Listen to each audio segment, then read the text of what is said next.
आवाज आ रही है? Yes sir.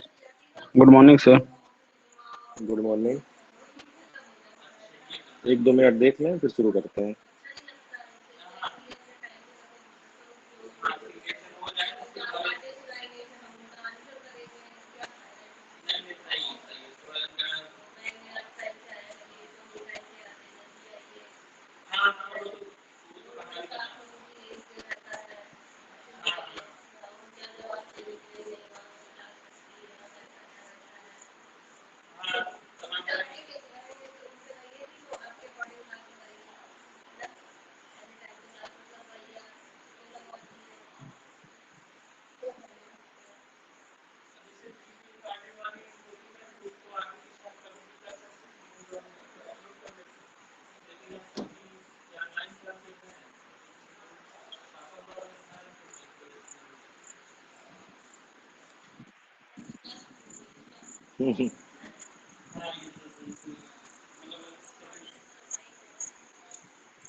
चलिए शुरू किया जाए। Yes sir. कल हम लोगों ने देखा था refraction through spherical surface. Refraction through spherical surface, और इसमें हम लोग को जो फॉर्मूला मिला था वो था μ2/v minus μ1/u is equal to μ2 minus μ1 divide by r। याद है ये फॉर्मूला? इसमें आपको बताया गया था μ1 क्या है, जहां से लाइट जा रही है, और μ2 क्या है, जहां को लाइट जा रही है, जहां पर जा रही है।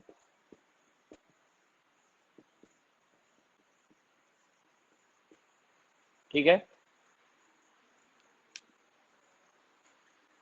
एक क्वेश्चन नोट करिएगा, इसी पर बेस्ड, इसी फॉर्मूले पर बेस्ड क्वेश्चन एक करते हैं, फिर उसके बाद आगे बढ़ते हैं। ठीक,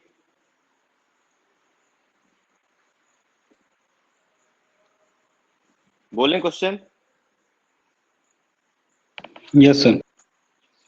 लिखिए, light from a point source, light from a point source falls on, light from a point source, light from a point source in air falls on a, light from a point source in air falls on a spherical glass surface, spherical glass surface, glass surface के bracket में लिख लीजिएगा mu is equal to 1.5, falls on a spherical glass surface, bracket में mu is equal to 1.5 and R is equal to 20 centimetre, इसी में लिख लीजिएगा, and R is equal to 20। मतलब जिस स्फेरिकल सरफेस की बात की जा रही है उसका रिफ्रैक्टिव इंडेक्स और उसकी रेडियस ऑफ कर्वेचर आपको दी हुई है। फुल स्टॉप लगाइएगा। यहां तक क्वेश्चन नोट हो गया है सबका? Yes sir. फिर से बोल देता हूं एक बार, light from a point source in air falls on a spherical glass surface, bracket में mu is equal to 1.5 and R is equal to 20 centimetre, full stop. The distance of the light source, the distance of the light source from glass surface, the distance of the light source from glass surface is 100 centimeter.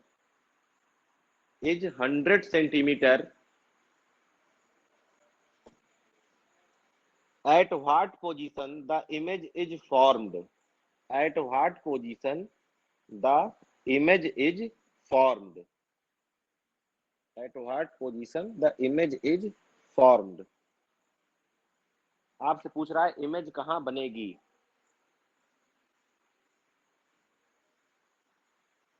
आपको दिया है कि air से light जा रही है. कहां जा रही है? ग्लास के बने एक स्फेरिकल सरफेस में जा रही है. तो जहां से लाइट जाती है उसको क्या बोलते हैं? म्यू1.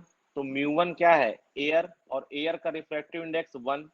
जहां लाइट जा रही है यानी कि ग्लास, और उसका रिफ्रैक्टिव इंडेक्स दिया है 1.5. आर आपको दिया है 20 सेंटीमीटर. ऑब्जेक्ट की डिस्टेंस दी हुई है 100 सेंटीमीटर. आपसे पूछ रहा है इमेज कहां बनेगी. आपसे पूछ रहा है इमेज कहां बनेगी. 100 सेंटीमीटर. कितना? 100 सेंटीमीटर. 100 सेंटीमीटर. प्लस का या माइनस का? पॉजिटिव.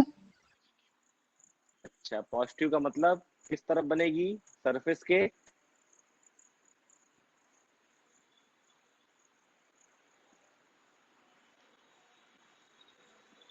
Right side. ऑब्जेक्ट कहां रखी हुई है? Left side.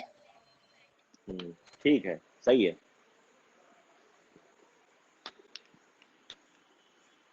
और किसी का आया?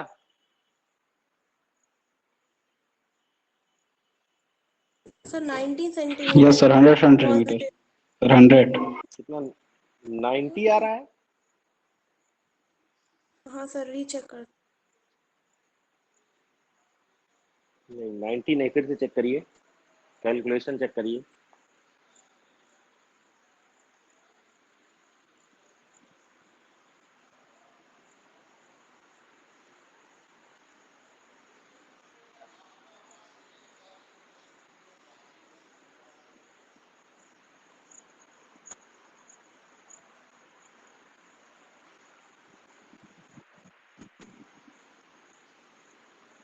आ गया सर. 100. आ गया? Yes sir. कोई ऐसा जिसका ना आया हो? कोई ऐसा जिसका ना आया हो?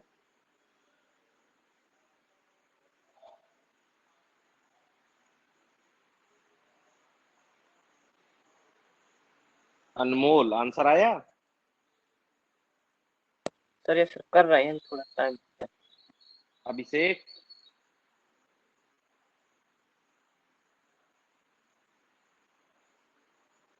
आस्था,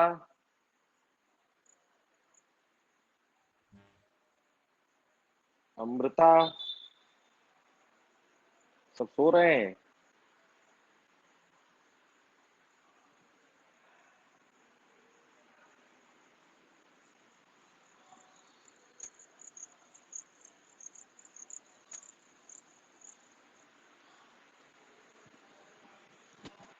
फॉर्मूले में वैल्यू रख दीजिए. ऑब्जेक्ट की डिस्टेंस लीजिएगा निगेटिव में तो आंसर आ जाएगा. म्यू2 बटे वी माइनस म्यू1 बटे u is equal to mu two minus mu one बटे आर. क्यों इसको माइनस में ले रहे हैं? याद करिए, सरफेस ऐसे बनाया गया था, ऑब्जेक्ट रखी गई थी यहां. साइन कन्वेंशन ये कहता है, क्या कहता है साइन कन्वेंशन? कोई बताएगा? कौन सी डिस्टेंस को पॉजिटिव लेंगे, कौन सी डिस्टेंस को नेगेटिव?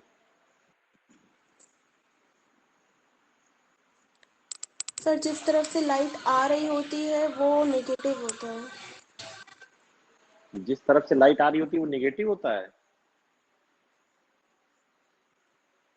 नहीं सर, तो सरफेस जिस के तरफ लेफ्ट से साइड मतलब वाली रे डिस्टेंस कैसे. को निगेटिव में और राइट साइड वाली को पॉजिटिव सर में. जिस तरफ रेडियस ऑफ उसका रेडियस होता है स्फेरिकल सरफेस का, उस तरफ पॉजिटिव लेते हैं और दूसरी तरफ ये सब वाला नेगेटिव। फालतू की बातें, ये सब फालतू कॉन्सेप्ट भूल जाइए, केवल एक कॉन्सेप्ट याद रखिए।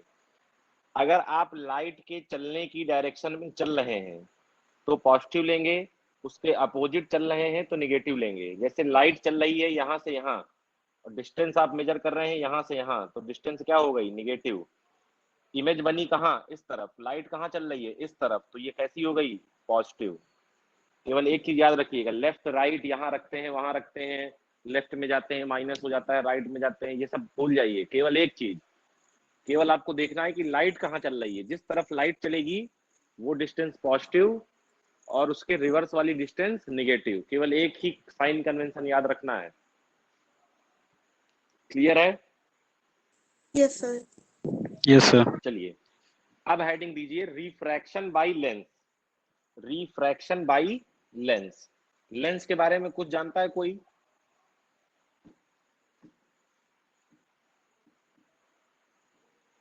क्योंकि इतना समय नहीं है कि बहुत बेसिक चीजें भी आपको पढ़ाई जाएं, मेन दिक्कत ये है। इसलिए थोड़ा बहुत जो बेसिक चीजें हैं कि लेंस हो गया, कॉन्वेक्स होता है, कॉनकेव होता है, पढ़ने जा रहे हैं हम लोग lens maker formula. Lens maker formula, ठीक। चलिए देखिए, एक ले लेते हैं लेंस, कोई भी ले लेते हैं। मान लीजिए हमने लिया एक कॉन्वेक्स लेंस।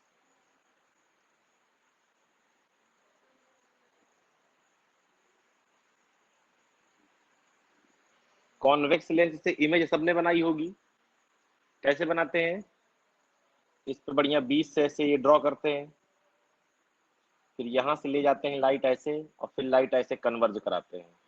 ऐसे ही करते हैं ना? Yes sir.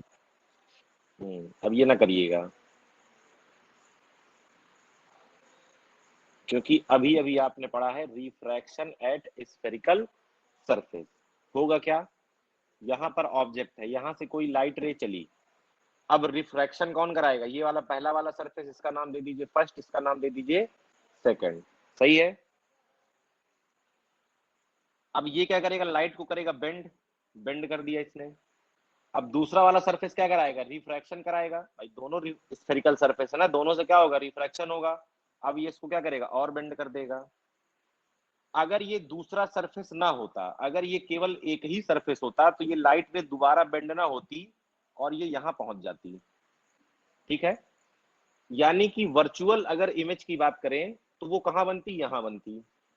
अगर ये सरफेस ना होता, ये सरफेस है इसीलिए इसको क्या कह रहे हैं? वर्चुअल। अगर ना होता तो वर्चुअल इमेज यहां बनती, क्योंकि अब ये है तो एक्चुअल इमेज यहां बन रही है। अब एक चीज आपको बिल्कुल बैठा लेनी है दिमाग में, एक कॉन्सेप्ट, पहले की इमेज दूसरे का ऑब्जेक्ट, पहले की इमेज दूसरे का ऑब्जेक्ट, दूसरे की इमेज तीसरे का ऑब्जेक्ट, तीसरे की इमेज चौथे का ऑब्जेक्ट, चौथे की इमेज पांचवें का ऑब्जेक्ट। समझ में आ रहा है कुछ? Yes sir. चाहे लेंस की यस बात सर। हो, चाहे केवल स्फेरिकल सरफेस की बात हो, पहले के द्वारा बनाई गई इमेज दूसरे के लिए किसका काम करेगी? ऑब्जेक्ट का काम करेगी। पहले की बनाई गई इमेज दूसरे के लिए किसका काम करेगी? ऑब्जेक्ट का काम करेगी। इस सरफेस को ऐसा लगेगा, किस सरफेस को? इस दूसरे वाले सरफेस को, कि लाइट रे यहां से आ रही है पीछे से और हमने इसको क्या कर दिया? कन्वर्ज कर दिया। मतलब इसको देखने में लगेगा कि लाइट रे कहां से आ रही है? ऐसे आ रही है, देखिए ऐसे। भाई यहाँ इसको क्या लगेगा कि सीधी डायरेक्शन से लाइट आ रही है। भाई नॉर्मली लाइट कहाँ चलती है? स्ट्रेट लाइन में। अब इस सरफेस को नहीं मालूम कि मेरे आगे भी एक सरफेस रखा है, इसको लगेगा लाइट रे यहाँ सीधे से आ रही है, तो इसने सीधे से आई लाइट को क्या कर दिया? मोड़ दिया, यहाँ बना दिया। तो इसीलिए कहा जाता है कि पहले की इमेज दूसरे का ऑब्जेक्ट। इस चीज को आपको याद रखना है। और ये बीच में जो बढ़िया डिजाइन बनाते हैं, ये डिजाइन बनाना बंद कर दीजिए। रिफ्रैक्शन दोनों सरफेस से होता है, बीच में जाकर नहीं होता है। तो पहले की इमेज दूसरे का ऑब्जेक्ट, डिस्टेंस आप मेजर करते हैं हमेशा ऑप्टिकल सेंटर से। ठीक है? अब ये ओ है तो इसका नाम अब ओ ना रखिए। ठीक है? चलिए, तो यहां से ऑब्जेक्ट तक की डिस्टेंस यू हो गई। जो एक्चुअल इमेज बन रही है उसकी डिस्टेंस v ले लिया, और जो वर्चुअल बन रही है उसको v डैश ले लिया। क्लियर है बात? यहां तक तो कोई दिक्कत नहीं है? No sir. जो No, पहला sir. सरफेस है उसका रेडियस r1 मान लीजिए, जो दूसरा सरफेस है उसका रेडियस r2 मान लीजिए। क्लियर है? Yes, sir. अब हमें दोनों सरफेस के लिए पिछला वाला फॉर्मूला लगाना है। हम लोग क्या जानते हैं? देखिए, ये आपका मीडियम है, ये आपका क्या है? मीडियम, जिसमें आपका लेंस रखा हुआ है, इसको बोलते हैं म्यू मीडियम। म्यू फॉर ये मीडियम। ये क्या होगा? म्यू एल, मतलब रिफ्रैक्टिव इंडेक्स ऑफ लेंस। इधर मीडियम है और इधर भी क्या है? मीडियम ही है भाई। एयर में जैसे लेंस रखा हुआ है, तो ये म्यू एम क्या हो गया? एयर। और लेंस जिस मटेरियल से बना है उसका रिफ्रैक्टिव इंडेक्स। तो फॉर्मूला हमने पढ़ा था μ2 by we minus μ1 by u is equal to μ2 minus μ1 बटे आर। अब इसको लगाना है फॉर फर्स्ट सरफेस। किसके लिए? पहले वाले सरफेस के लिए। पहले वाले सरफेस के लिए μ2 क्या है? पहले वाले सरफेस के लिए μ2 क्या है? केवल इस सरफेस को देखिए, μ2 क्या है? लाइट कहां जा रही है? लेंस के अंदर। तो μ2 क्या हो गया? Mu L. μ1 कहां से जा रही है? कहां से आ रही है? इस मीडियम से, म्यू एम। क्लियर है? इसके लिए ऑब्जेक्ट की डिस्टेंस क्या है? पहले वाले के लिए यही u। इसके लिए इमेज कहां बन रही है? पहले वाली की इमेज देखिए कहां बन रही है? यहां। कहां? i डैश पर, v डैश पर। और r बराबर क्या है? r1। इन सबको उठाइए। एक मिनट रुकिएगा। हाँ ठीक है, चलिए। इन सबको उठाइए और इस फॉर्मूले में रख दीजिए। तो किसके लिए हो जाएगा? फर्स्ट सरफेस के लिए। μ2 बाई वी यानी कि mu L by we dash minus μ1 यानी कि mu M by u is equal to μ2 यानी कि mu L minus mu M बटे r1।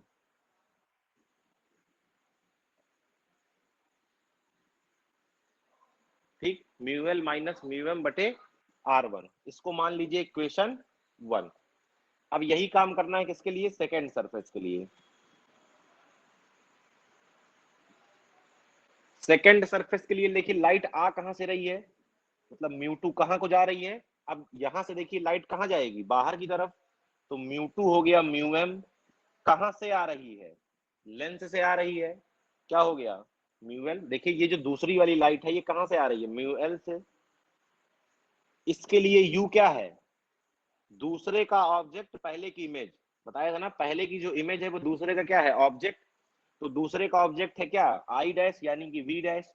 और इसकी इमेज कहां बन रही है? फाइनल इमेज इस v पर। और इसके लिए जो r है वो कितना है? r2। चलिए लगाइए जरा इसको। तो देखिए क्या हो जाएगा? μ2 बाई वी, μ2 बाई वी यानी कि mu M by we minus mu L by we dash is equal to mu M minus mu L बटे r2, इक्वेशन 2। अब जरा 1 और 2 को ऐड कर दीजिए। ऐड कर दे, चलिए देखिए 1 को लिख लीजिए पहले, लेफ्ट को लेफ्ट में, राइट को राइट में। तो mu L divide by we dash minus mu M divide by u plus mu M by v और minus mu L by we dash. इधर आ जाइए, म्यू एम बाई, ठीक है हाँ सही लिखा है। चलिए इधर आ जाइए, देखिए mu L minus mu M बटे r1 plus mu M minus mu L बटे r2। कॉर्नर का दिख रहा है पूरा बोर्ड या नहीं दिख रहा?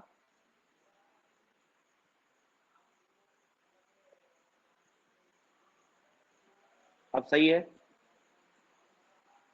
Yes, sir.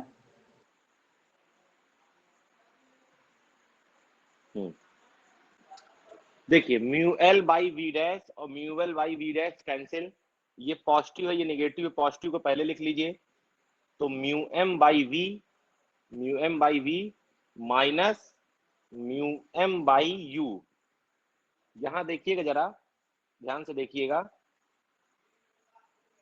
Mu L minus mu M बटे R1, ये है mu M minus mu L. अगर मैं यहां से माइनस कॉमन ले लूं तो ये भी हो जाएगा mu L minus mu M बटे R2।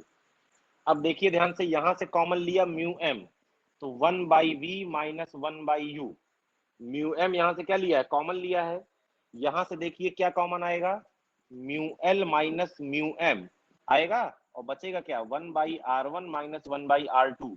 जो म्यू एम यहां से कॉमन लिया था उसको डिवाइड कर दीजिए तो यहां आ जाएगा।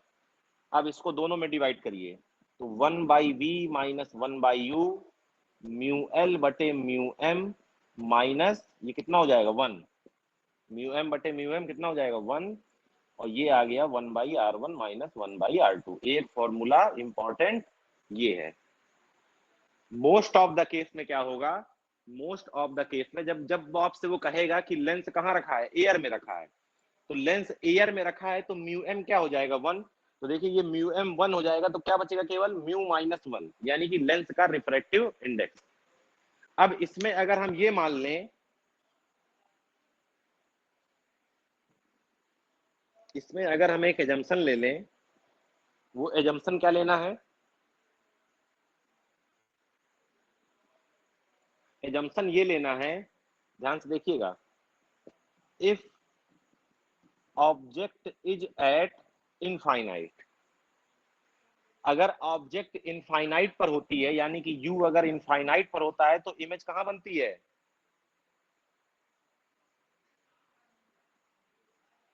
फोकस पर।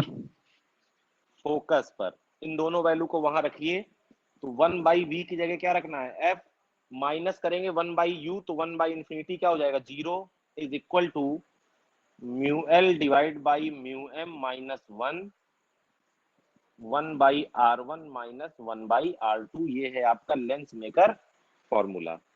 क्या निकालते हैं आप इससे, फोकल लेंथ।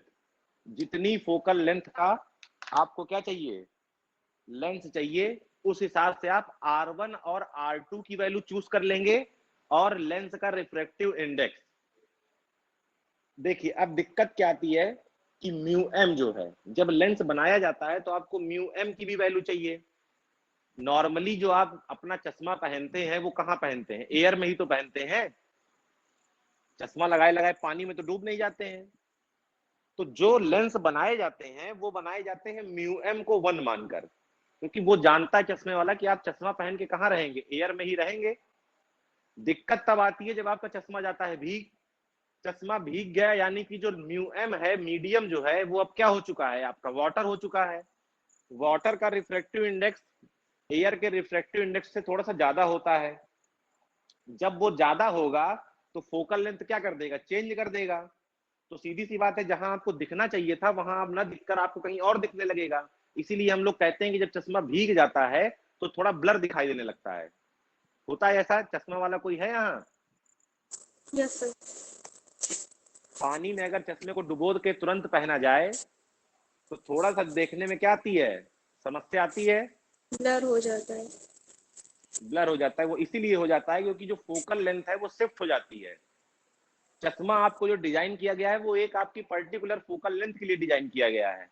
अगर आपका रिफ्रैक्टिव इंडेक्स चेंज होगा तो वो फोकल लेंथ भी चेंज हो जाएगी, और फोकल लेंथ जैसे ही चेंज होगी तो आपको दिखना क्या हो जाएगा, ब्लर दिखना शुरू हो जाएगा। समझ रहे हैं क्या है matter. Yes sir. Yes sir. एक क्वेश्चन प्रीवियस ईयर में पूछा गया था, उसमें कहा था कि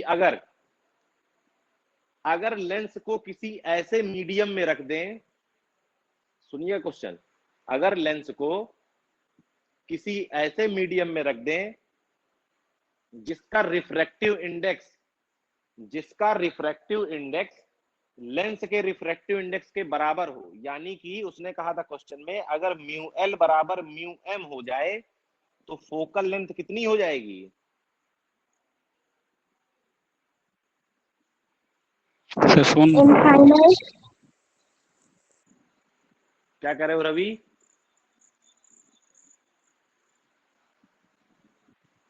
सर 0। इनफाइनाइट होगी। सर इनफाइनाइट हो जाएगी। जीरो कैसे हो जाएगी, जरा चेक करो फिर से। 1/f है, f नहीं है। Yes sir, infinite infinite sir. क्या हो जाएगा, इनफाइनाइट। ठीक है ना। तो ये इनफाइनाइट है सर। आपका लेंस मेकर फॉर्मूला। इस फॉर्मूले की मदद से बनाए जाते हैं लेंस, इसलिए इसका नाम है लेंस मेकर फॉर्मूला। क्लियर है। अब देखिए जरा, यस एक सर। आपने लेंस यस सर। फॉर्मूला भी सुना होगा। अगर मैं इस इक्वेशन और इस इक्वेशन को कंपेयर करूं, तो देखिए दोनों का राइट हैंड साइड क्या है, इक्वल है। अगर किसी इक्वेशन का राइट हैंड साइड इक्वल होता है तो लेफ्ट हैंड साइड भी इक्वल होगा, और यहां से आपको मिल जाएगा, जब आप लेफ्ट हैंड साइड इक्वल कराएंगे, 1/f बराबर 1/v माइनस 1/u। ये फॉर्मूला सबने पढ़ा होगा, लेंस फॉर्मूला पढ़ा है। Yes sir. Yes sir. चलिए आगे बढ़ते हैं। हटाएं। Yes sir. Yes sir.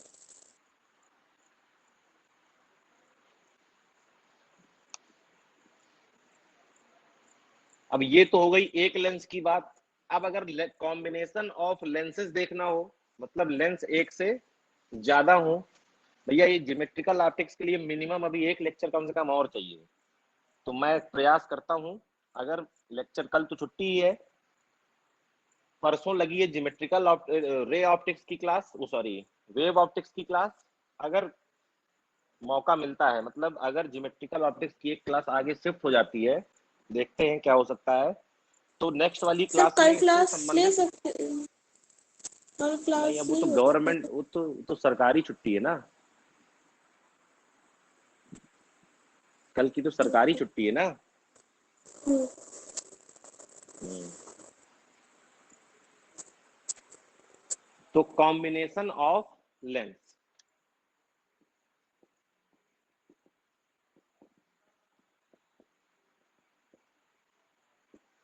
जैसे मान लीजिए दो लेंस इस तरह रखे हुए हैं, एक ये है, एक ये है, दोनों बिल्कुल एक एक दूसरे के साथ जुड़े हुए रखे हैं। इसकी फोकल लेंथ है f1, इसकी फोकल लेंथ है f2। ठीक है। होता ये है, अब देखिए तरीका वही है। अगर आपको डेरिवेशन करना हो, यहाँ ऑब्जेक्ट रखेंगे, यहाँ से लाइट रे भेजेंगे, एक बार ये बनाएगा, एक बार ये बनाएगा। जो ये बनाएगा, इसकी इमेज दूसरे के लिए ऑब्जेक्ट का काम करेगी, और दुनिया का ड्रामा करने के बाद जब आप निकालेंगे, तो आएगा 1/f बराबर 1/f1 प्लस 1/f2। 1/f मतलब कंबाइंड जो फोकल लेंथ होगी वो इस तरह आएगी। ठीक है। ये कब की बात है, जब दोनों लेंस आपके बिल्कुल जुड़े हुए रखे हों। If lenses are placed at separation d, अगर दोनों लेंस इस तरह रखे हो कि उनके बीच की जो डिस्टेंस है वो किसके बराबर हो, d के बराबर, तो ये जो 1/f आने वाला है, ये हो जाएगा 1/f1 plus 1/f2 minus d/f1 f2। ठीक है। जब बीच की डिस्टेंस क्या हो, d हो, तो क्या हो जाएगा, इतना तो रहेगा ही रहेगा, माइनस d/f1 f2।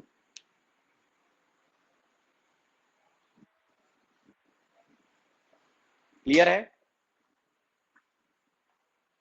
तो आपको याद हमेशा ये रखना है, अभी मैं क्वेश्चन करा रहा हूं, आपको ये याद रखना है हमेशा कि पहले की इमेज दूसरे का ऑब्जेक्ट, दूसरे की इमेज तीसरे का ऑब्जेक्ट, तीसरे की इमेज चौथे का ऑब्जेक्ट, इस तरह कितने भी लेंस दिए हों आप करते जा सकते हैं।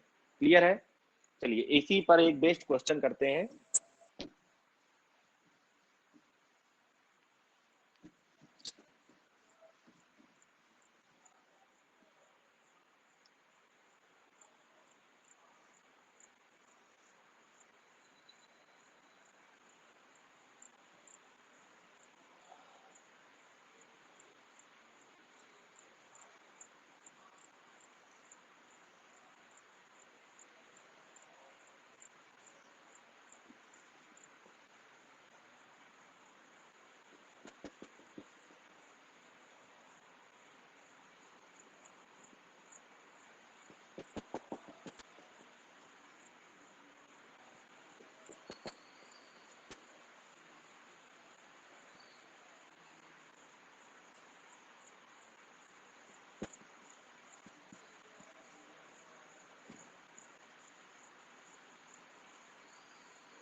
देखिए 3 लेंस हैं, कॉन्वेक्स, कॉनकेव, कॉन्वेक्स। तीनों की फोकल लेंथ आपको दी हुई है। क्या क्या दिया है? 10 सेंटीमीटर, -10 सेंटीमीटर और 30 सेंटीमीटर। पहले वाले दोनों लेंस 5 सेंटीमीटर की सेपरेशन पर रखे हुए हैं और बाद वाले दोनों लेंस 10 सेंटीमीटर की सेपरेशन पर रखे हुए हैं। पहले वाले लेंस से 30 सेंटीमीटर दूर एक ऑब्जेक्ट रखी हुई है। आपसे कह रहा है, पूछ रहा है क्वेश्चन में, where final image is formed. पूछ रहा है फाइनल इमेज कहां बनेगी।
आज केमिस्ट्री की मैडम क्लास लेने आई थी, लेकिन वो जो है समय ही नहीं, समय भूल गई कि कितने बजे से क्लास है। तो वो आई थी 10 बजे क्लास लेने, छवि मैडम।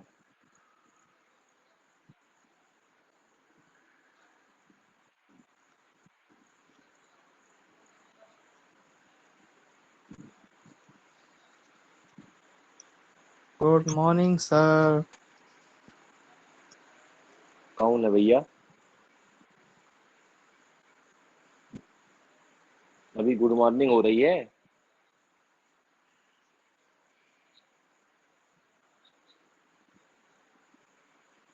भारत में ही रह रहे हो और तो कहीं नहीं हो? यहीं पे है सर, इंडिया में। इंडिया में हो? बहुत देर में तुम्हारे यहाँ मॉर्निंग हो रही है।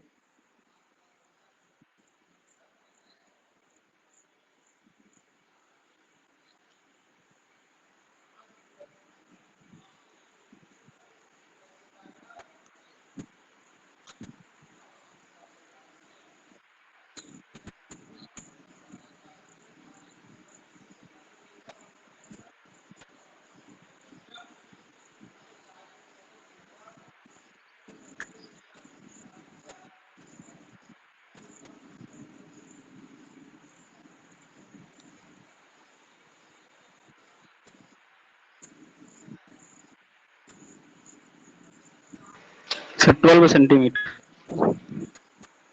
12 सेंटीमीटर। और किसी का आया? मानसी? नहीं।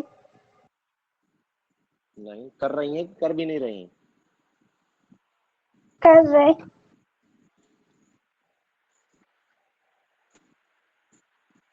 Sir 15 centimetre. 15 आ गया, 12 आ गया। और किसी का कुछ आया?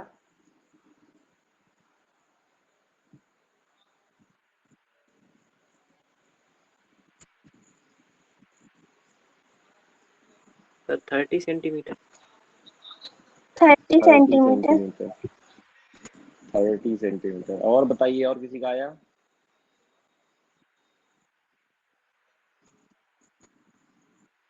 थर्टी सेंटीमीटर आंसर सही है।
चलिए समय खराब करने से कोई मतलब नहीं। देखिए 1 बाई, जब इस तरह की कंडीशन आए तो आपको सबको बारी बारी सॉल्व करना है। ठीक है, इसका नाम दे दीजिए 1, इसका नाम 2 और इसका नाम 3। चलिए पहले सॉल्व करिए 1 को।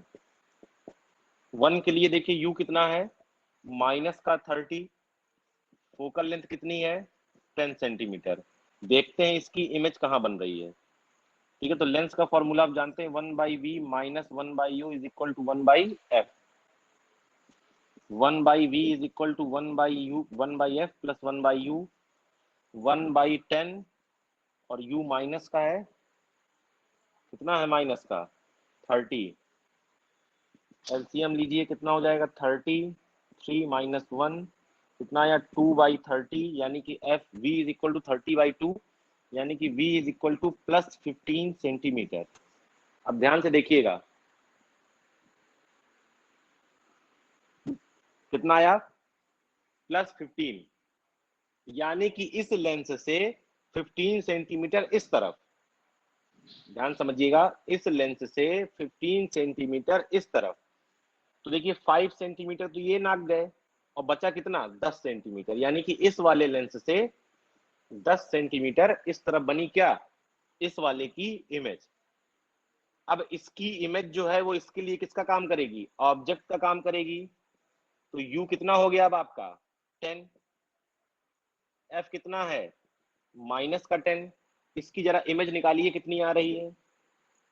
ठीक है, तो देखिए 1/v minus 1/u is equal to 1/f, तो 1/v is equal to 1/f plus 1/u, तो 1/v इज इक्वल टू 1 कितना है माइनस का 10 और ये plus 1/10, cancel cancel, 1/v is equal to 0, तो v is equal to infinite. यानी कि इसकी जो इमेज बनेगी वो कहाँ बनेगी इनफाइनाइट।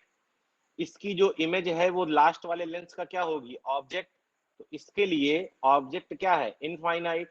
जब ऑब्जेक्ट इनफाइनाइट पर होती है तो इमेज कहाँ बनती है फोकस पर, तो इमेज कहाँ बनेगी इसके फोकस पर।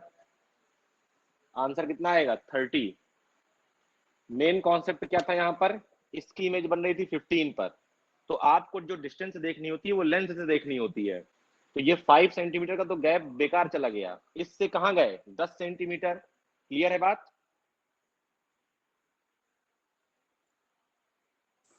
Yes sir. Yes sir. जिनका गलत आया था वो जरा कैलकुलेशन वगैरह ध्यान देंगे, यही वाले पोर्शन में गलती हुई होगी, ये यू को 10 मानने की जगह आपने 15 ले लिया होगा शायद।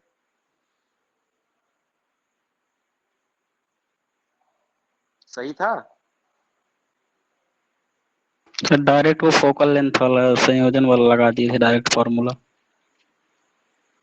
डायरेक्ट फॉर्मूला लगा के कहाँ निकाल रहे थे, तीनों की फोकल लेंथ दोनों की। चलिए अब देखना है हम लोग को, पढ़ना है थोड़ा बहुत प्रिज्म के बारे में। चलिए तो प्रिज्म के बारे में देख लेते हैं थोड़ा।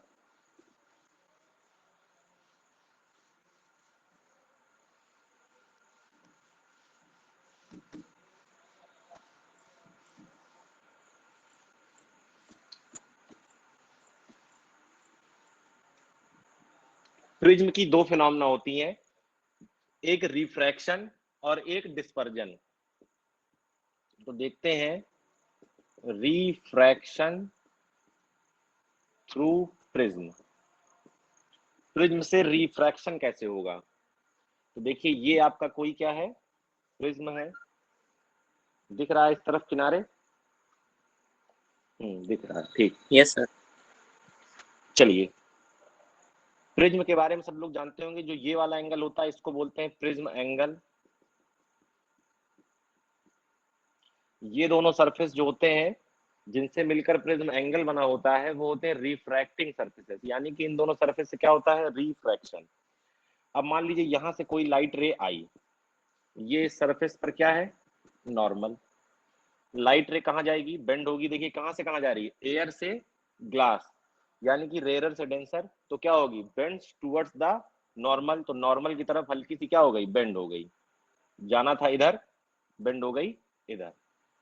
फिर यहाँ कहाँ से जा रही है, देखिए इस सरफेस पर अगर आप नॉर्मल बनाएंगे तो ऐसे बनेगा, अब लाइट को कहां से कहां जाना है, डेंसर से रेयर, तो इधर जा रही थी, ये नॉर्मल है तो कहां चली जाएगी, अवे फ्रॉम द नॉर्मल। ठीक, नॉर्मल और इंसिडेंट रे के बीच का एंगल होता है एंगल ऑफ इंसिडेंस। ये कौन सी रे है, रिफ्रैक्टेड रे, इस एंगल को माना R1, इस एंगल को माना R2 और इसको कहा angle of emergence E।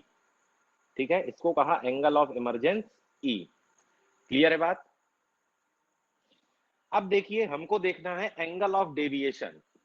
Deviation का मतलब कि लाइट कितना डेविएट हो रही है। तो अगर ये प्रिज्म ना होता, अगर ये प्रिज्म ना होता तो ये लाइट रे ऐसे देखिए ऐसे जा रही थी और ऐसे ही सीधे चली जाती।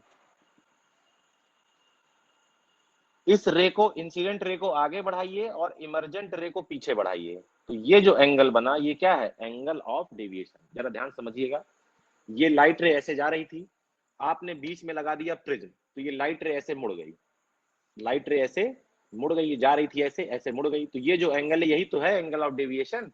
क्या बता रहा है, लाइट कितना डेविएट हुई, जाना था ऐसे, मुड़ गई ऐसे, किसकी वजह से, प्रिज्म की वजह से। देखिए जा रही थी सीधे, अब मुड़ गई ऐसे, तो ये जो एंगल है ये क्या है, एंगल ऑफ डेविएशन। क्लियर है। Yes sir. Yes sir. कुछ नामकरण कर दीजिए इसका। इस पॉइंट का नाम Q दे दीजिए, इस पॉइंट का नाम L और इस पॉइंट का नाम R। हमें निकालना है, क्या क्या निकालना है हमें सबसे पहले निकालना है एंगल ऑफ प्रिज्म, फिर हमें निकालना है एंगल ऑफ डेविएशन, और फिर हम लोग निकालेंगे एंगल ऑफ मिनिमम डेविएशन, और फिर हम लोग निकालेंगे refractive index of prism. Prism का रिफ्रैक्टिव इंडेक्स आपने एक पढ़ा होगा हाई स्कूल में फॉर्मूला, या 12th जो लोग पढ़ चुके हैं उन्होंने पढ़ा होगा प्रिज्म फॉर्मूला। तो चलिए देखते हैं, स्टार्टिंग करते हैं। कहां से करनी है स्टार्टिंग उसको देखते हैं। ये बताइए जरा, मुझे ध्यान से देखकर बताइएगा, ये आई है, ठीक है,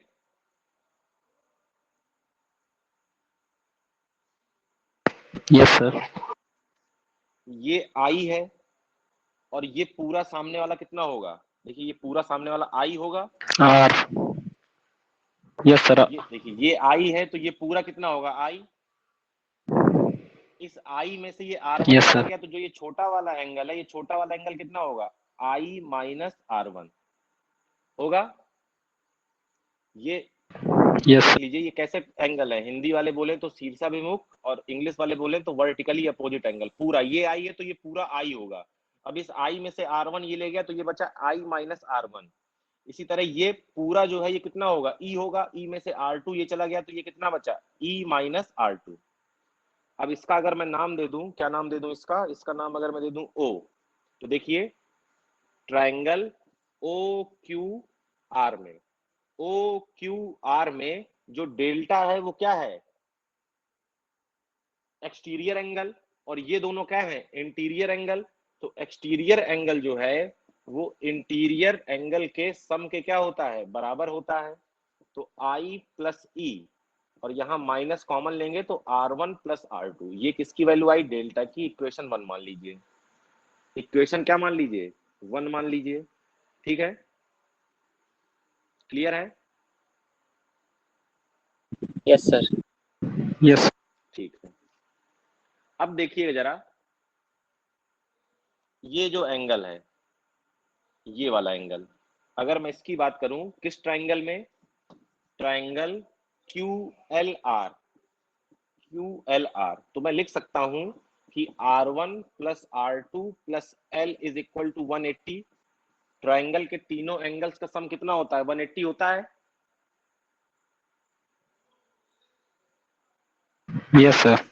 और अगर मैं इस रेक्टेंगल की बात करूं किसकी, AQLR, देखिए जो इस तरह का बना है, देखिए AQLR, तो मैं इसमें लिख सकता हूं कि angle A plus angle L is equal to 90।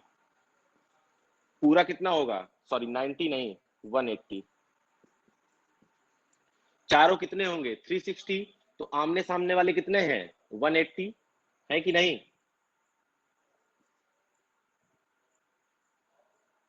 Yes sir. Sir. 2 और 3 को क्या कर दीजिए, कंपेयर कर लीजिए, तो देखिए क्या जाएगा, राइट हैंड साइड इक्वल है तो लेफ्ट हैंड साइड यानी कि R1 plus R2 plus L is equal to A plus L, L से एल कैंसिल और ए बराबर क्या आया R1 प्लस R2। ये आ गया आपका एंगल ऑफ प्रिज्म इक्वेशन 4। इस ए की वैल्यू उठा कर रखिए इस वाले में, तो यहां से डेल्टा का फॉर्मूला आएगा I plus E minus A. Important formula है, ये आ गया। ये क्या है angle of deviation, angle of deviation यहां तक आ गया। अब देखिए होता क्या है, हम ये चाहते हैं कि जो हमें मिले वो मिले मिनिमम डेविएशन, मिनिमम डेविएशन। देखिए समय की थोड़ा कमी है इसलिए बहुत ज्यादा डिटेल में नहीं जा सकते हैं। मिनिमम डेविएशन यानी कि जो ये लाइट का डेविएशन हो रहा है ये मिनिमम हो, यानी कि डेल्टा एम। तो डेल्टा एम के लिए जो नेसेसरी कंडीशन होती है वो ये होती है कि आई बराबर ई के हो जाए और R1 बराबर R2 के हो जाए।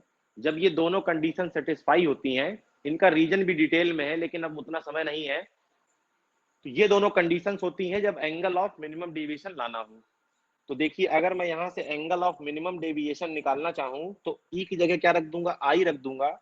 तो आई प्लस आई माइनस ए, तो डेल्टा एम बराबर 2i माइनस ए। तो एक तो फॉर्मूला ये हो गया, या यहां से एक फॉर्मूला आप निकाल सकते हैं delta M plus A by 2 is equal to I. देखिए एक उधर लेगा डेल्टा एम प्लस ए, 2 से डिवाइड किया, divide by 2 is equal to I. एक इक्वेशन ये बहुत इंपॉर्टेंट है, इक्वेशन नंबर 6। सही है।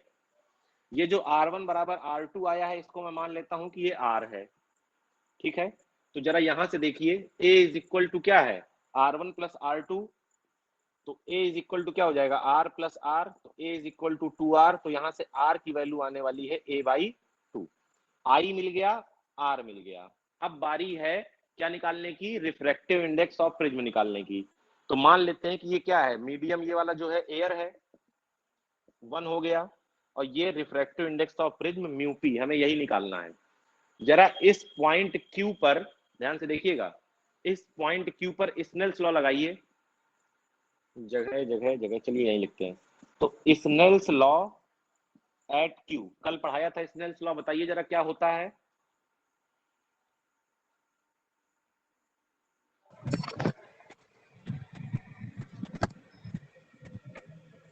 सर n बराबर साइन आई बटे साइन आर। कल नहीं थे क्लास में? Sir μ1 sine I equal to μ2 sine R. जिस तरफ आई वाला जो जिस तरफ एंगल का, होगा हाँ जिस तरफ का रिफ्रैक्टिव इंडेक्स उसी तरफ का एंगल। तो देखिए म्यू वन कितना है 1 साइन आई, म्यू टू कितना है म्यू टी, और यहाँ क्या है था तो R1, लेकिन R1 को आप क्या मान चुके हैं R। अब अगर एंगल बहुत छोटे हो, खैर एंगल अभी ना छोटे करिए, बाद में करिएगा। तो देखिए म्यू पी क्या आ गया यहाँ से, साइन आई बटे साइन आर आ गया। अब जरा आई और आर की वैल्यू रख दीजिए, तो देखिए वही फॉर्मूला मिल जाएगा जो आपको याद था। तो mu P is equal to sine I कितना है भैया, delta M plus A by 2 divide by sine R यानी कि साइन ए बाई 2। ये फॉर्मूला सबने देखा होगा, देखा है? Yes sir. Yes sir. बस देखिए ध्यान दीजिएगा कि यहाँ पर एक टर्म और आ रहा है, वो टर्म कौन सा है, जिस मीडियम में ये प्रिज्म रखा हुआ है हमने उसको क्या माना है, एयर माना है, इसलिए वो टर्म गायब है। लेकिन आपको इस चीज को ध्यान देना है, यहाँ एक मल्टीप्लाई किससे होगा, म्यू एम से, यानी कि जिस मीडियम में प्रिज्म रखा है। अगर क्वेश्चन घुमा देता है तो आपको ये चीज ध्यान देनी पड़ेगी। क्लियर है? यस। अब इसी फॉर्मूले को हम लोग बनाते हैं किसके लिए, फॉर थिन प्रिज्म। प्रिज्म अगर बहुत पतला हो, यानी कि जो ए है उसका वो क्या हो, स्मॉल हो। देखिए जब एंगल स्मॉल होगा तो आप जानते हैं स्मॉल, देखिए डेल्टा एम तो पहले से स्मॉल है, ए भी आपने स्मॉल मान लिया, 2 से डिवाइड कर दिया और स्मॉल, ये नीचे वाला भी स्मॉल। तो जब थीटा छोटा होता है तो साइन थीटा किसके बराबर हो जाता है, थीटा के। तो देखिए म्यू पी क्या हो जाएगा, delta M plus A by 2 divide by A by 2, 2 से 2 कैंसिल हो गया, ठीक है। क्या बचा देखिए, इस म्यू पी ए को इधर भेजिए, तो mu P A is equal to delta M plus A, इसको इधर भेजिए ए को, देखिए आया डेल्टा एम बराबर mu P minus 1 into A. ये है angle of deviation for thin prism, for thin prism.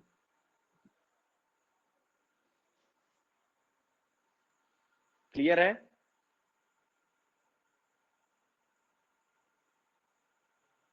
Yes sir. Yes sir. ठीक है, देखिए कोई क्वेश्चन देखता हूं अगर इसका हो कहीं। चलिए देखिए एक क्वेश्चन करके देखते हैं कि आखिर क्वेश्चन अटेम्प्ट कैसे करना है। मेन चीज क्या है यहाँ पर? डेल्टा निकालना, कभी कभी पूछेगा ई निकालना। तो ये जो ब्रैकेट में फॉर्मूले बने हैं, ये फॉर्मूले आपको ध्यान देने हैं। चलिए कोई बात नहीं, स्टार्ट करते हैं। चलिए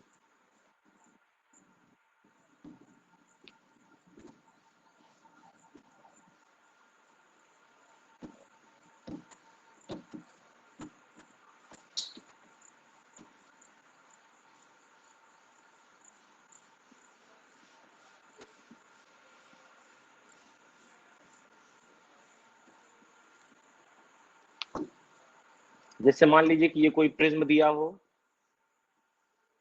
आपसे कह दे कि ये जो प्रिज्म है ये इक्विलैटरल प्रिज्म है और जिसका रिफ्रैक्टिव इंडेक्स है √3। कह रहा है 60 डिग्री पर, यानी कि आई कितना दिया है 60, एक लाइट रे इंसिडेंट होती है। तो फाइंड ई एंड डेल्टा। ई और डेल्टा बताइए। चलिए करिए, ई और डेल्टा बताना है।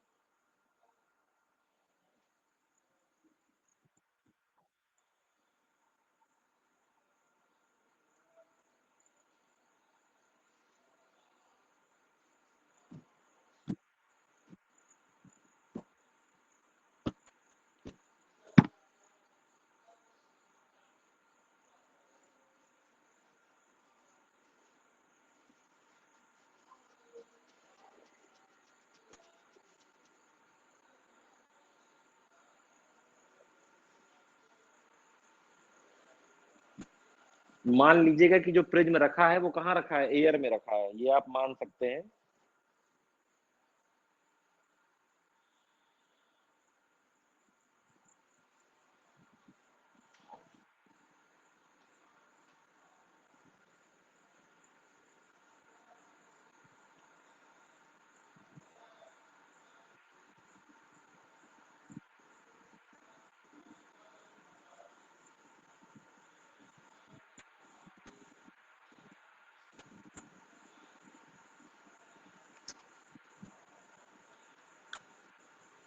Sir 60 degree.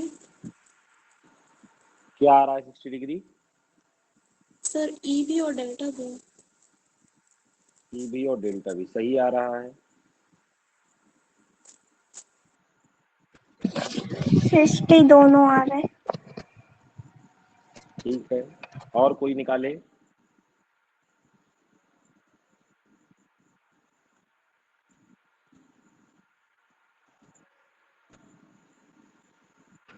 Yes sir 60।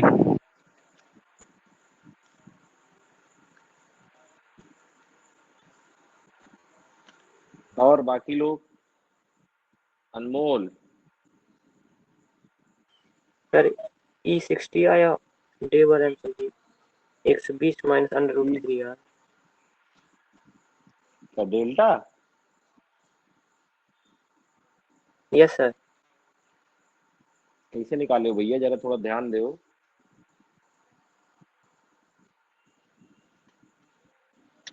Sir एक बार बता दीजिए थोड़ा सा। बता दें?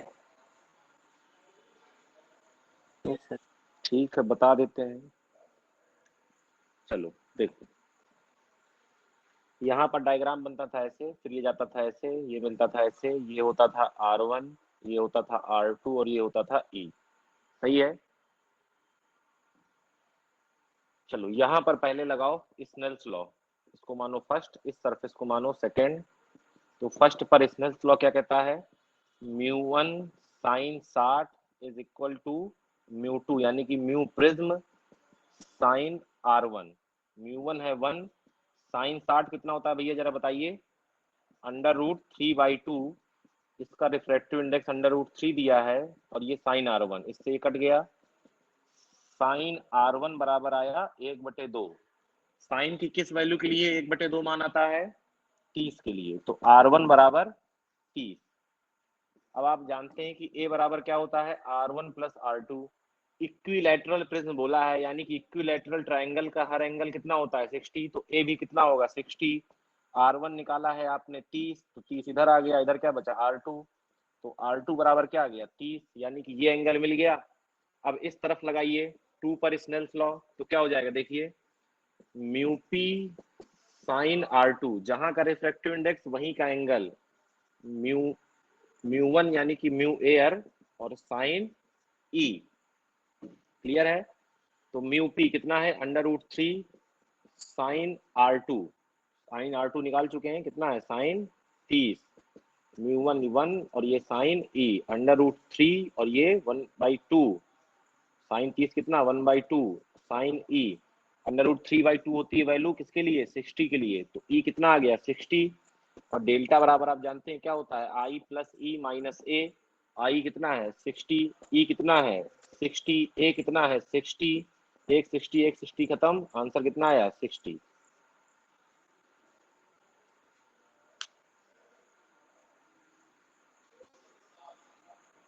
सही है?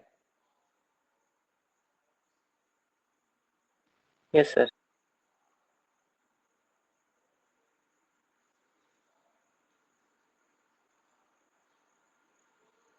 ये क्या था आपका? Refraction through prism. अब आपको पढ़ना है डिस्पर्जन थ्रू प्रिज्म। प्रिज्म दो फिनोमेना करता है, एक रिफ्रैक्शन और एक डिस्पर्जन। कोई बताएगा डिस्पर्जन क्या होता है? Sir splitting of light. बताइए बताइए, तब तक पानी पी ले जरा।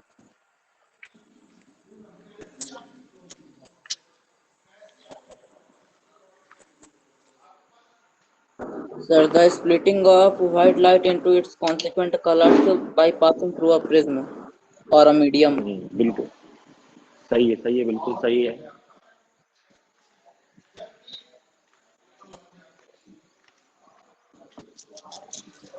मालूम है ये बात सबको जो इन्होंने बताई अभी? जब white yes sir. Light prism से पास करती है तो अपने कॉन्स्टिट्यूएंट कलर्स में क्या हो जाती है? ब्रेक हो जाती है। क्या कौन कौन से कॉन्स्टिट्यूएंट कलर होते हैं व्हाइट लाइट के? 7 with you. Big Joe. Violet, violet, indigo, indigo, blue, blue, blue, green, green, yellow, orange, red. yellow, orange, red.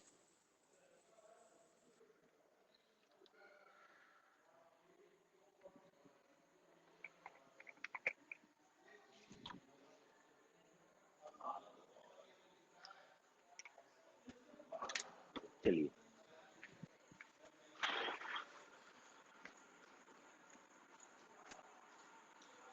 तो जैसे मान लीजिए कि ये क्या है? कोई प्रिज्म।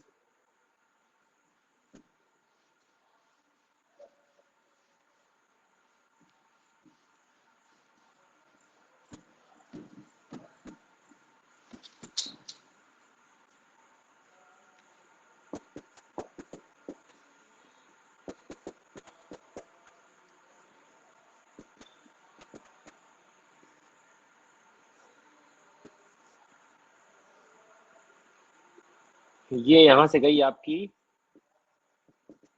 White light. अब ये क्या होगी? ब्रेक होगी।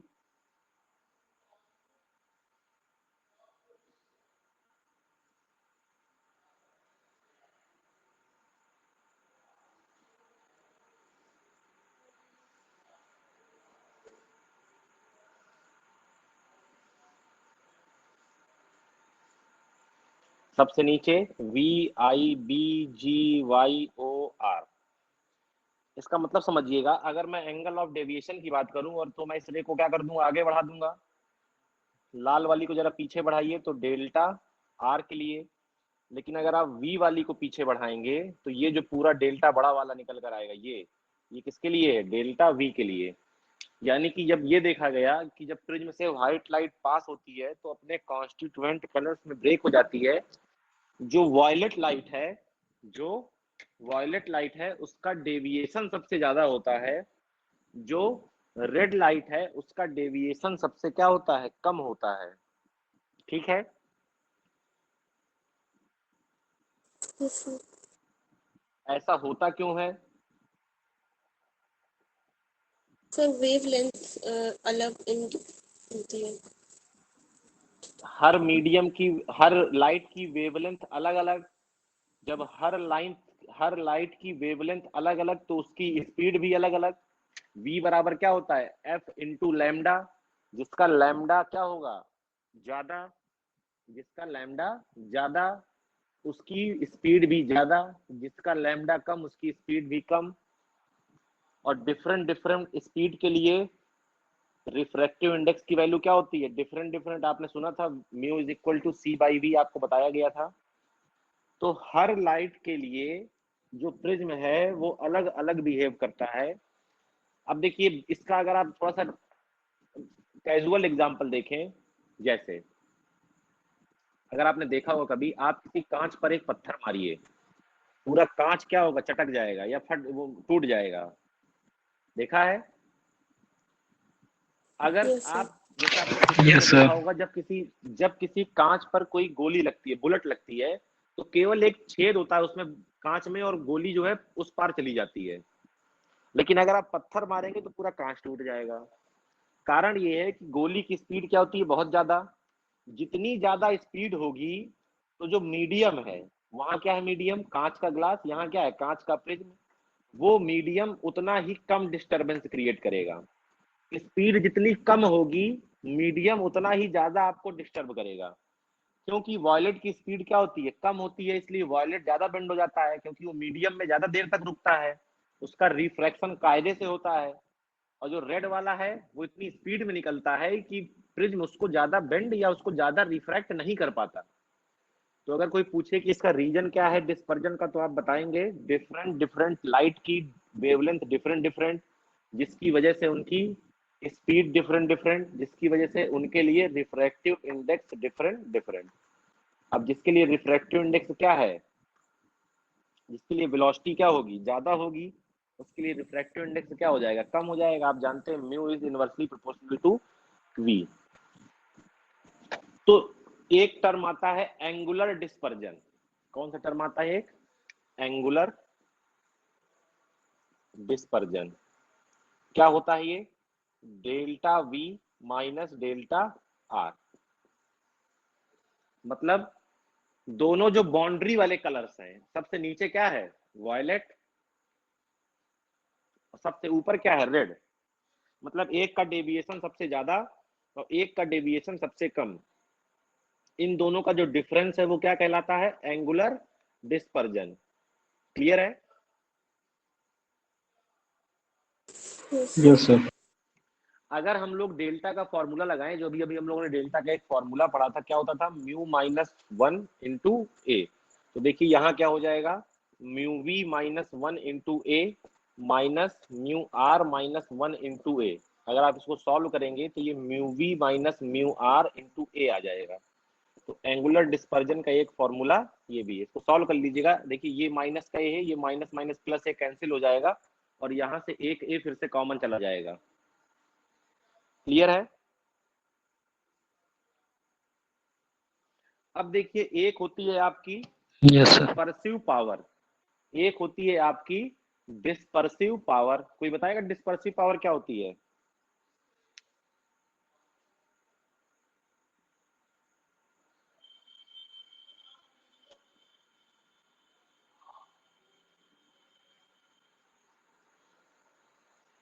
डिस्पर्सिव पावर को हम लोग दिखाते हैं इतना किससे? हाँ हाँ, कितना ज्यादा वो डिस्पर्स कर रहा है वो तो ठीक है। फॉर्मूला क्या कितना होता है वो इसका, omega is equal to angular dispersion और mean angle of deviation. Mean angle of deviation मतलब इनमें से जो बीच में हो, तो इनमें से बीच में ऐसे नहीं देखना कि ये तीन यहाँ छोड़ दिए, तीन यहाँ छोड़ दिए तो जी वाले को ले लें, ऐसा नहीं है। जो मीन एंगल ऑफ डेविएशन देखते हैं वो वेवलेंथ की रेंज के हिसाब से देखते हैं। जैसे V से अगर आप R चलेंगे, मतलब 4000 से कहाँ तक, 7000 तक, तो जो बीचों बीच पड़ेगा वो y पड़ता है, येलो। तो एंगुलर डिस्पर्जन और एंगल ऑफ डेविएशन किसका लेना है? y का। किसका लेना है? y का। इन दोनों का जो रेशियो है वो क्या कहलाता है? Dispersive power. तो यहां से अगर आप वैल्यू रख दें फॉर्मूले में, तो देखिए अभी आपने निकाला है क्या? Mu V minus mu R into A, और डेल्टा वाई क्या होगा?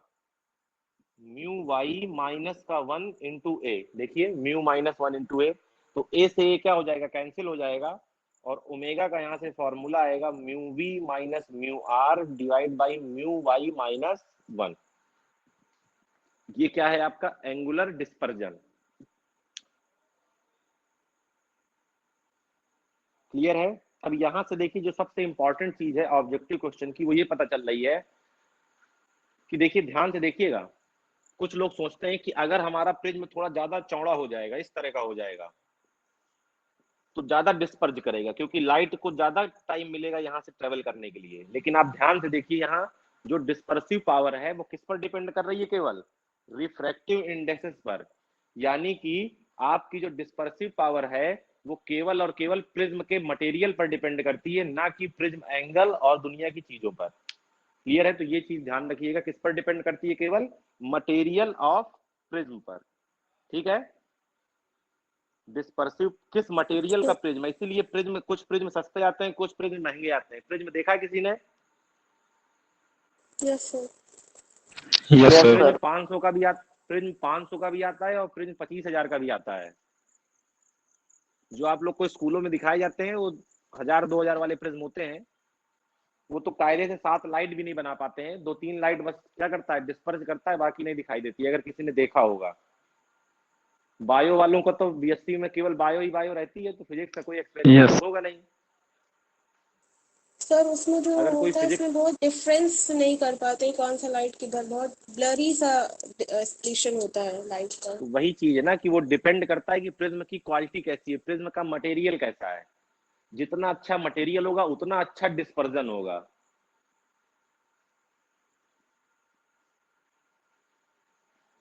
ज्यादातर केसेस में केवल 3 लाइट दिखाई देती हैं, एक दिखाई देती है येलो, एक दिखाई देती है ग्रीन, और एक दिखाई देती है रेड।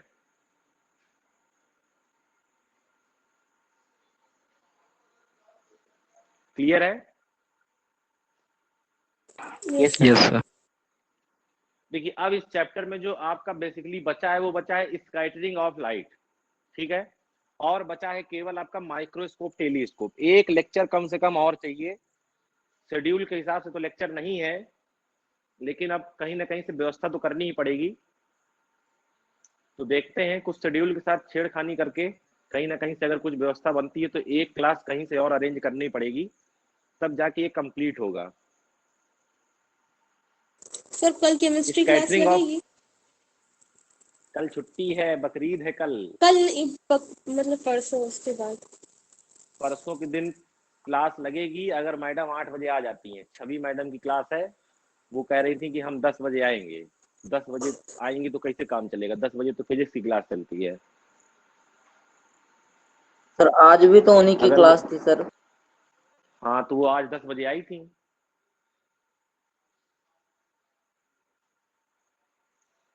तो फिर किसको पढ़ाई हैं? आई हैं तो किसी को नहीं पढ़ाई है, वापस चली गई है। अब या तो ये हो सकता है कि आधे बोर्ड में पार्टीशन कर दें, आधे बोर्ड में फिजिक्स चलाएं और आधे बोर्ड में केमिस्ट्री चलाएं। सर वो तो पढ़ा लेंगे, पर हम कहाँ से 2 जगह कंसंट्रेट कर पाएंगे? अब जिसका जिसमें इंटरेस्ट हो वो उसमें कंसंट्रेट करे। जिसको फिजिक्स में हो वो फिजिक्स वाले आधे बोर्ड में करे, जिसको केमिस्ट्री में हो वो केमिस्ट्री वाले में करे। सर इससे तो कहीं अच्छा तो भी नहीं हो पाएगा ना। यार कुछ चीजें जो है ये सब मैनेजमेंट का हिस्सा है, क्योंकि अभी तक तो क्लासें माया मैडम की थी, वो तो आ ही नहीं रही है। ये कम से कम आ तो गई हैं। अब इनसे देखो समय का कुछ करते हैं यहाँ वहाँ। एक ही क्लास उनकी भी और है, उसके बाद वो भी बाहर चली जाएंगी। एक्चुअली में डिग्री कॉलेज में एग्जाम शुरू होने वाले हैं ना, तो जितने भी डिग्री कॉलेज के टीचर्स हैं वो सब जो है व्यस्त है इस समय। ठीक है, तो चलिए 26 देखते हैं क्या हो सकता है। Thank you sir. Thank you sir. Thank you sir. Thank you.